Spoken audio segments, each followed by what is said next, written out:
Hadis ini menunjukkan kepada kita kemuliaan, keutamaan, kebesaran dari putri Rasulullah SAW, yaitu Fatimah Zahra Al-Batul, yang dinamakan dengan Al-Batul dan dijuluki oleh Nabi SAW Ummu Abiha.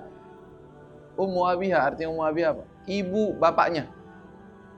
Ibu dari bapaknya dia sendiri. Artinya kedudukannya Sayyidah Fatimah bagaikan ibunya Nabi. Artinya sangat disayang oleh Rasulullah SAW. Ummu Abiha. Dan Sayyidah Fatimah Zahra adalah putri tercinta dari Nabi SAW. Semua putrinya mulia, semua agung, semua dicintai oleh Rasul. Tetapi Sayyidah Fatimah Zahra yang paling dicinta dan yang paling mirip dengan Nabi SAW. Dari wajahnya, dari bahkan jalannya pun mirip dengan Nabi SAW. Sayyidah Aisyah mengatakan, demi Allah tidak ada orang yang paling mirip jalannya dengan Nabi seperti Fatimah. Yang melihat. Ya. Dan Nabi SAW, Fatimah bad'atun minni, Fatimah adalah sebagian dariku. Ya, sebagian dariku. Terus apa? Kenapa begitu? Maka siapa saja yang membuat dia sedih, berarti dia membuat sedih aku. Nah, jadi ada orang yang mengganggu Sayyidah Fatimah ataupun membuatnya sedih, dia membuat sedih Rasulullah SAW. Nas dan Nabi SAW. Wa yubsituni ma yubsituha, dan dia akan membuat menggembirakanku apa-apa yang menggembirakan Sayyidah Fatimah Zahra. Kalau dia senang, saya senang. Dia sedih, saya pun sedih. Makanya banyak dari ulama mengatakan dari hadis ini juga menunjukkan bahwa khusus untuk putri-putri Rasul sallallahu alaihi wasallam tidak boleh dinikahi di atasnya, artinya tidak boleh dimadu. Khusus untuk putri Rasul sallallahu alaihi wasallam. Ya. Kenapa? Karena membuat sedih. Walaupun syariat boleh, dalam Islam boleh, tetapi khususiyah untuk Nabi sallallahu alaihi wasallam putrinya tidak boleh dimadu. Ya. Jadi kenapa? Karena membuat sedih dia, membuat sedih Nabi sallallahu alaihi wasallam. Tidak boleh. Ini garis rawan. Sudah, jangan dekat-dekat dari situ. Baik. Dan juga ini menunjukkan bahwa siapa saja orang yang bisa menggembirakan Sayyidah Fatimah Zahra berarti akan menggembirakan Rasul SAW. Dan dalam riwayat yang lain, innallaha la yaghdabu li ghadabi Fatimah. Sesungguhnya Allah bisa murka dengan marah dengan marahnya Sayyidah Fatimah. Wa yarda bi ridaha, dan bisa Allah ridha, senang dengan keridhaan Sayyidah Fatimah. Dan beliau Sayyidah Fatimah Zahra terlahir ala khilaf, sebagian mengatakan sewaktu Rasul jadi nabi dan kebanyakan mengatakan kelahiran Sayyidah Fatimah adalah pada haditsat pada kejadian Hajar Aswad, ya, pembangunan Ka'bah, yaitu 5 tahun sebelum kenabian. Itu maktamatnya. Banyakan mengatakan begitu. Dan menikah dengan Sayyidina Ali bin Abi Thalib dengan perintah dari Allah Subhanahu wa taala. Nabi mengatakan, pernah sempat dilamar oleh Sayyidina Abu Bakar. Rasulullah mengatakan, Sayyidina Umar meminta mau melamar putri Rasul SAW, Sayyidah Fatimah. Lalu Rasul mengatakan, innallaha amarani an uzawwija Fatimata min Ali. Panggil Sayyidina. Dan sahabat yang nyuruh Sayyidina Ali, engkau minta putrinya Rasul SAW. Kalau yang lain kakak-kakaknya, yaitu Zainab sama Ummu Kulthum. Zainab, Ummu Kulthum, Ruqayyah. Zainab sudah menikah dengan Abil As. Ummu Kulthum menikah dengan Sayyidina Utsman. Ruqayyah dan Ummu Kulthum menikah dengan Sayyidina Utsman setelah wafatnya salah satunya. Lalu Sayyidah Fatimah juga memiliki 6 anak. Alal mu'tamad qila 5, sebagian mengatakan 5. Saya mengatakan 6. 3 laki-laki dan 3 perempuan. 3 laki-laki Al-Hasan dan Husain, dan Muhsin. Dan ini khilaf antara ulama, apa ada yang namanya Muhsin atau tidak. Ada yang mengatakan iya ada, lahir dan meninggal waktu kecil. Tapi Hasan dan Husain sampai dewasa dan memiliki keturunan. Dan memiliki putri 3, namanya Zainab, Ummu Kulthum. wa Ruqayyah, sama kayak saudarinya Zainab, Ummu Kulthum, wa Ruqayyah. Zainab, Ummu Kulthum. Nah, Ummu Kulthum diminta oleh Sayyidina Umar bin Al-Khattab dan dinikahkan kepada Sayyidina Umar. Ketika masa khilafah Sayyidina Umar, beliau melamar anaknya Sayyidina Ali, bilang, aku ingin melamar daripada putri Sayyidah Fatimah Zahra, kalau engkau ridha, kalau engkau mau. Kata Sayyidina Ali, saya akan nikahkan, saya akan tanyakan dia dulu. Kalau dia mau, maka silahkan. Maka dinikahkan dan punya anak. Dari Sayyidina Umar punya anak banyak ya, tahu kita. Tapi ada anak dari Ummu Kulthum, namanya Zaid bin Umar bin Al-Khattab. Tapi meninggal tanpa memiliki keturunan. Zaid bin Umar bin Al-Khattab. Dan Sayyidah Fatimah adalah putri dan anak terkecil ya dari Rasul. Ada putri terkecil, ada anak terkecil nanti Ibrahim. Ini Ibrahim lahir di Madinah. Dan Sayyidah Fatimah Zahra adalah Sayyidatu Nisa'il Ahlil Jannah, Nisa'il Mu'minin. Ini juga khilaf antar ulama. Apakah paling mulianya perempuan alal itlaq, secara mutlak itu siapa? Ada khilaf antara Fatimah Zahra atau Maryam binti Imran.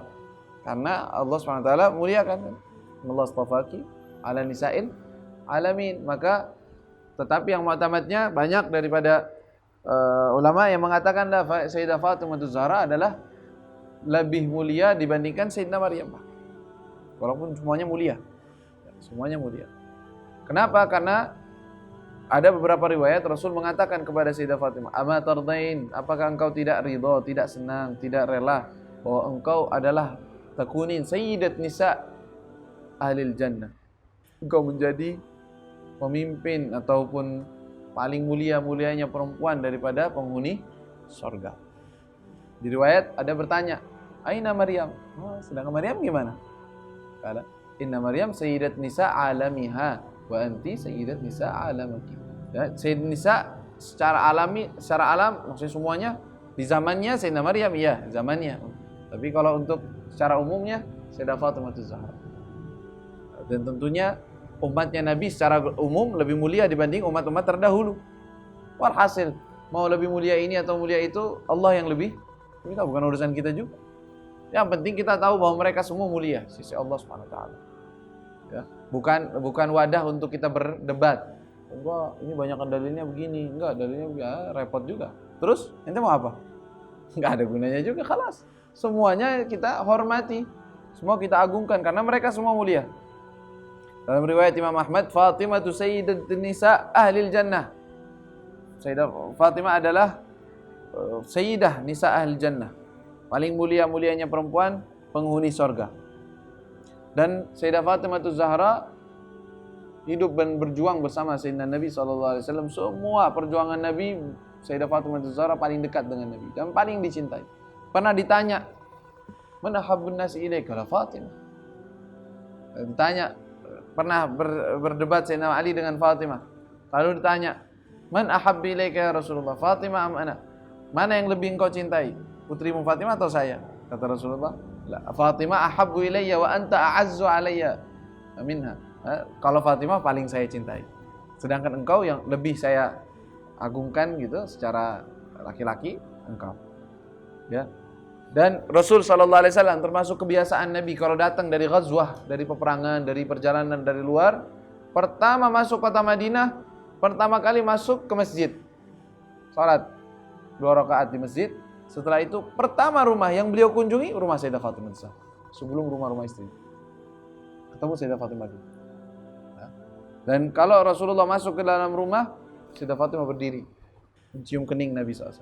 Dan kalau Sayyidah Fatimah masuk ke rumah Nabi, Rasulullah berdiri menyambut. Ya, dicintai oleh Nabi SAW. Taib qala bid'atun minni yakbidu mimma yakbiduha. Nah, kalau ada orang bisa menyenangkan hati Sayyidah Fatimah Zahra, bisa menyenangkan hati Nabi SAW. Dan tidak ada hal yang paling bisa menyenangkan Sayyidah Fatimah Zahra seperti menyenangkan daripada zuriyahnya, keturunannya, anak-anaknya. Senangkan karena dia adalah putri Nabi, ini karena zuriyah Nabi, dan ini menyenangkan hati Fatimah Zahra. Dan Fatimah Zahra kalau udah senang ayahnya. Tujuannya tinggi mulia, bukan tujuannya karena fulan atau fulan, enggak.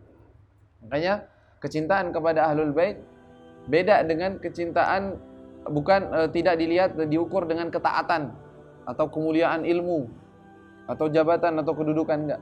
Cinta kepada Ahlul Bait karena mereka dzurriyyah Nabi SAW. Sebagian dari Fatimah Zahra, keturunan Fatimah Zahra. Karena itu aslinya. Nanti kalau ada tambahan, oh mereka juga ahli ta'ah, tambah. Plus, nilai plus di atasnya. Oh mereka juga ahli zuhud, ahli ma'rifah, tambah lagi. Dia ahli ilm, begitu juga tambah. Jadi kecintaan yang nggak boleh diganggu-gugat tetap ada. Walaupun kayak gimana keadaannya, itu bukan urusan kita.